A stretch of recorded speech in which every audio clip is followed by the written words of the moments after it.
आपण मागच्या व्हिडिओमध्ये पाहिलं की जो अल्बर्ट कोहेन आहे, अल्बर्ट कोहेनने काय म्हटलं की मिडल क्लास सोसायटीचे काही स्टँडर्ड्स आहेत, म्हणजे काही नियम आहेत, आणि ते स्टँडर्ड्स जेव्हा एखादा लोअर क्लासचा व्यक्ती अचीव नाही करू शकत, ते त्याला अचीव करता येत नाही, त्यातनं तो फ्रस्ट्रेट होतो, स्टेटस फ्रस्ट्रेशन जे आहे तो ते फेस करतो आणि त्यामुळे तो क्राईममध्ये वळतो. क्राईम करण्यामागे त्याचा कुठलाही इकॉनॉमिक बेनिफिट हा मोटिव्ह नसतो.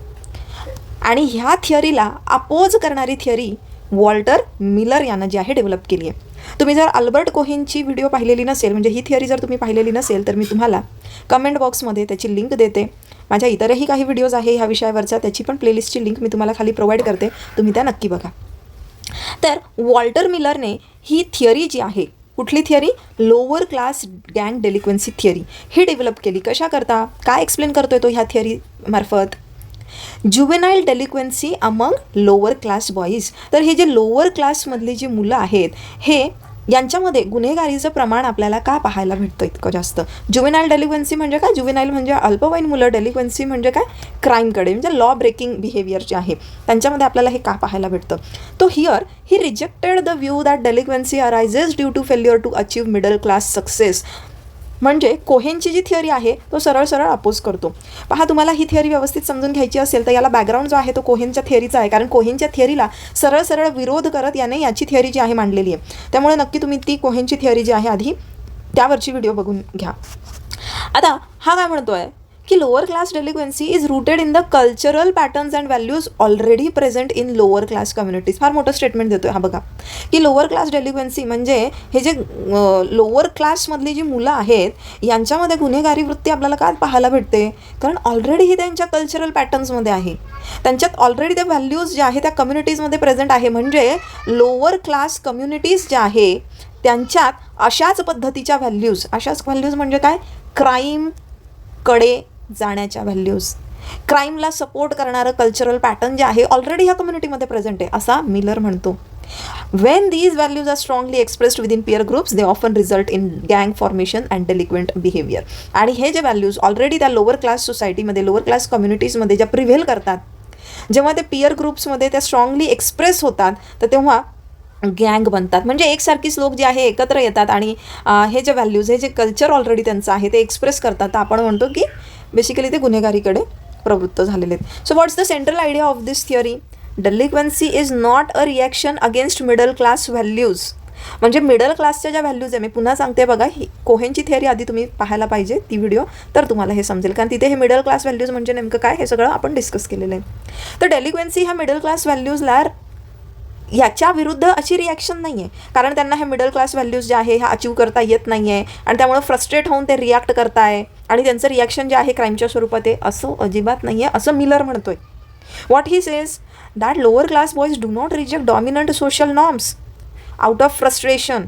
ते फ्रस्ट्रेशन मधून हे जे डॉमिनंट सोशल नॉर्म्स आहेत त्यांना ते रिजेक्ट करत नाही आहेत. Instead they behave according to the values they learn naturally in their social environment. तर हे कुठल्या डॉमिनंट सोशल नॉर्म्सला, म्हणजे सोसायटीमध्ये असलेले जे नियम आहेत त्यांना फ्रस्ट्रेशनमधून ते त्यांचा अपोज करत नाही, तर ऑलरेडी ते ज्या समाजात राहतात, ज्या वातावरणात राहतात, तिथं ह्या व्हॅल्यूज जे आहे ते नॅचरली शिकत असतात. Lower class culture has its own independent value system. आता जे लोअर क्लास लोक आहेत ना, त्यांची स्वतःची एक स्वतंत्र अशी व्हॅल्यू सिस्टम आहे आणि ह्या व्हॅल्यूज ज्या आहे the guide behaviour from childhood and shape attitudes toward authority, risk and success. मग अथॉरिटीच्या प्रति यांचं जे ॲटिट्यूड असतं, रिस्क टेकिंग जे ॲटिट्यूड आहे, सक्सेस म्हणजे त्यांच्यासाठी काय, तर हे त्यांच्या असलेल्या त्या समाजातील ज्या व्हॅल्यूज आहे, तिथलं जे वातावरण आहे, तिथल्या ज्या व्हॅल्यूज आहे, तिथलं जे कल्चर आहे, त्याच्याने यांचे हे ॲटिट्यूड शेप होत असतं.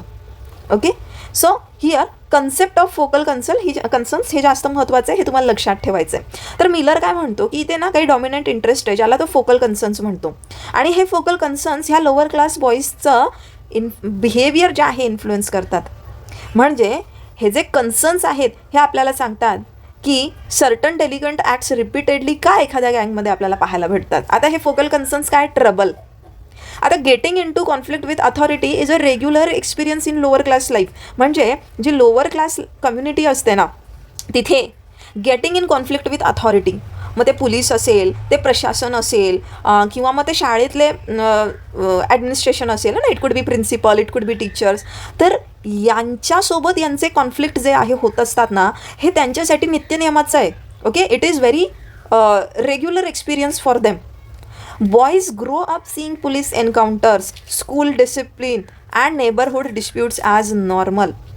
तर आता मुलं जे आहे लहानपणापासूनच हे पाहत असतात पोलीस एन्काउंटर्स, म्हणजे लोअर क्लास कम्युनिटीजमध्ये सतत पोलिसांचं येणं, कोणाला तरी अटक करणं, तिथून कोणाचं तरी पळून जाणं वगैरे वगैरे, तिथे सार्वजनिक नळावरती पाण्यासाठी भांडणं होणं, आणि ह्या सगळ्या ज्या अशा गोष्टी आहेत ना, हे सतत हे लोक पाहत असतात आणि ते पाहतच लहानाचे मोठे होत असतात.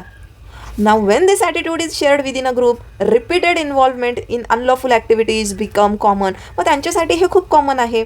जर तिथे बघा की कोणी दारू वगैरे विकतं आहे इल्लिगली, किंवा कुठले ड्रग्स वगैरे जे आहे घेतले जात आहेत, किंवा चोऱ्या वगैरे करतायत कोणी, आणि त्यांच्याकडे पोलीस सतत येत असतात, त्यांना अरेस्ट होते किंवा मग ते सुटून जातात, हे त्यांच्यासाठी इतकं नॉर्मल आहे की ते लोकसुद्धा हेच शिकतात. त्यांच्यासाठी अनलॉफुल ॲक्टिव्हिटीजमध्ये इन्व्हॉल्व होणं हे खूप कॉमन आहे. म्हणजे जितकं कॉमन आपल्यासाठी लॉ फॉलो करणं आहे, तितकंच कॉमन त्यांच्यासाठी अनलॉफुल गोष्टी करणं असं आहे. देन नेक्स्ट फोकल कन्सर्न तो सांगतोय मिलर, टफनेस. तर इथे तो काय म्हणतो की ते ज्या भागातनं येतात, ज्या कम्युनिटीतून ते लोक येत आहे, ज्या वातावरणातनं ते येत आहे, तिथे फिजिकल स्ट्रेंथ, ब्रेवरी आणि अबिलिटी टू फेस डेंजर हे खूप खूप जास्त अप्रिशिएटेड आहे.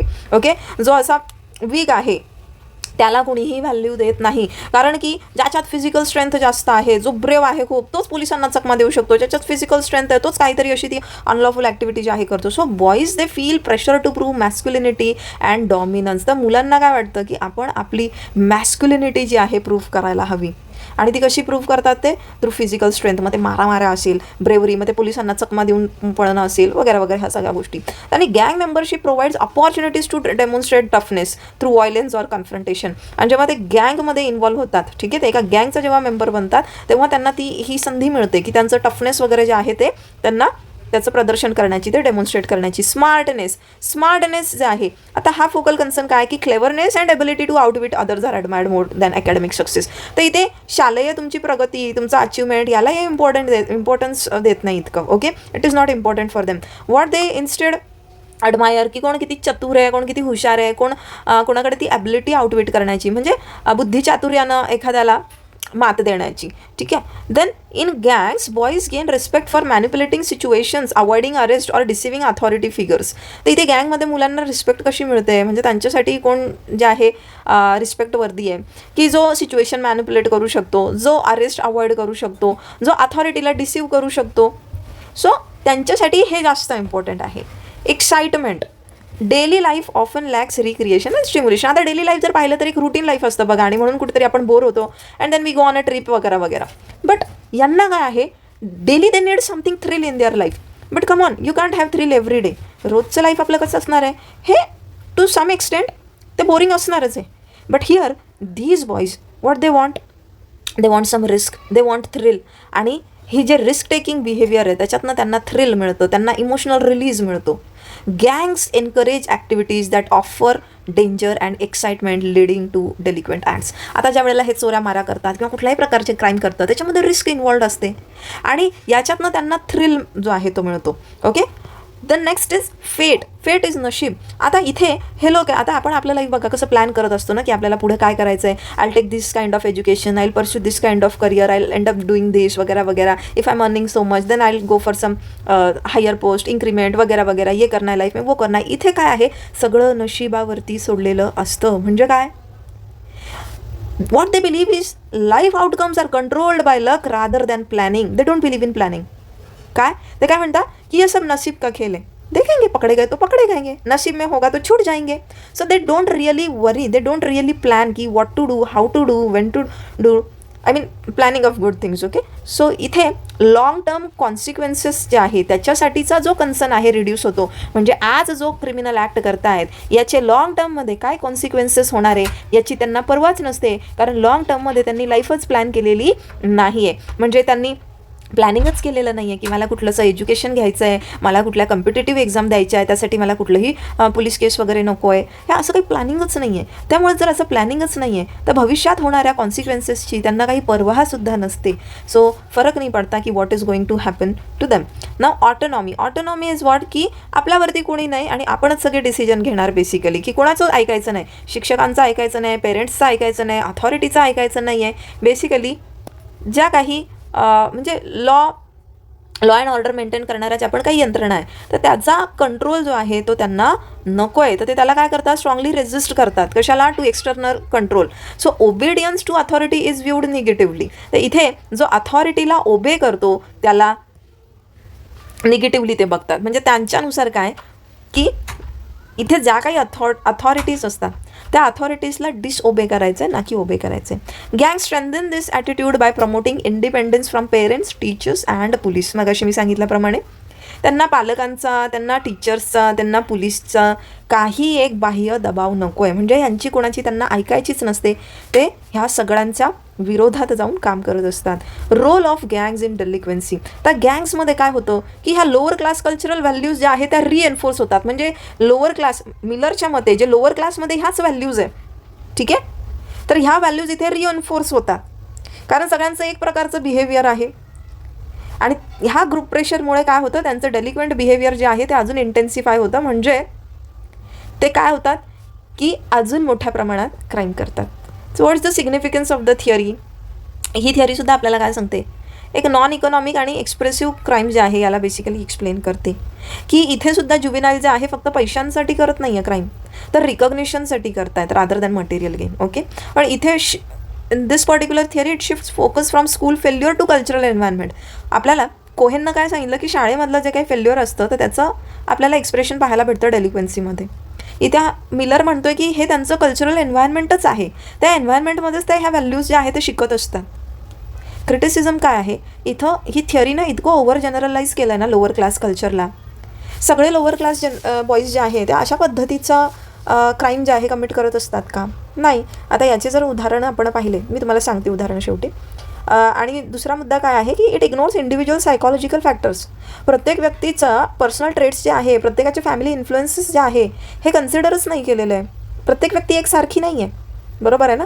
एखादी म्हणजे दोन व्यक्ती जर आहेत, ही व्यक्ती प्रेशरमध्ये कसं ॲक्ट करेल आणि ही कसं करेल, ह्या दोघा व्यक्तींचं जे आहे कम्प्लिटली वेगळं जे आहे रिॲक्शन असू शकतो.